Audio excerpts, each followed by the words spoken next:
చెప్పు మళ్ళీ.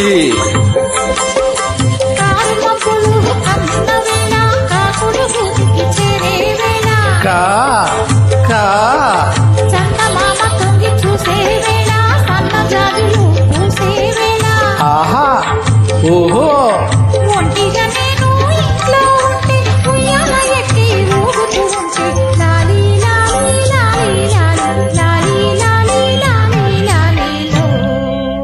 ఏం జరిగింది? తలుపు గిర్రున చప్పుడైనది, గుండె జల్లున కొట్టుకున్నది.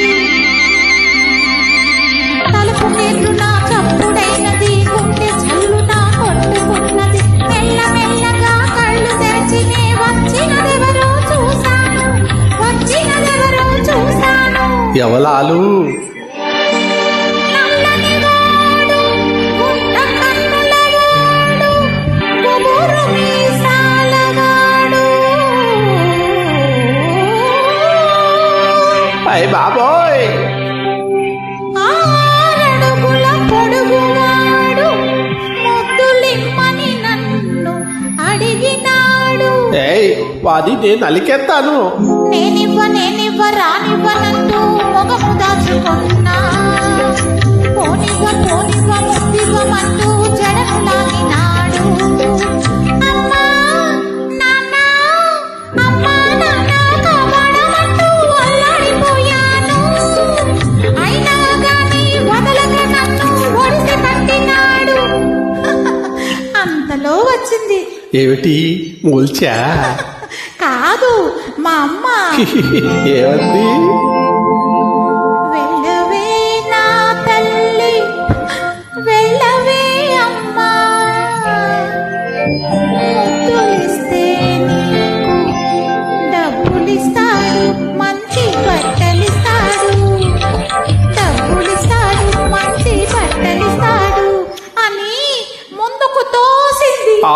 అది తల్లా కాదు, లాచ్చేసి పిశాచి దెయ్యం. తర్వాత ఏమైందో చెప్పు. తప్పనిసరి అయి వెళ్ళాను, సిగ్గుపడుతూ నిలుచున్నాను. గదిలో ఎత్తుకుపోయాడు, కథలు కబుర్లు చెప్పాడు, తన దుప్పటిలో చోటిచ్చాడు. ఛీ, కులత పాపాత్ములాలా, నువ్వు నాకొద్దు, పో వాడి దగ్గరికి పో. అంత కోపం ఎందుకయ్యా, అప్పుడు నా వయసైదయ్యా. ఏమిటి అప్పుడు నీకు 5 ఏళ్ళా? అంత కోపం ఎందుకయ్యా, అప్పుడు నా వయసైదయ్యా.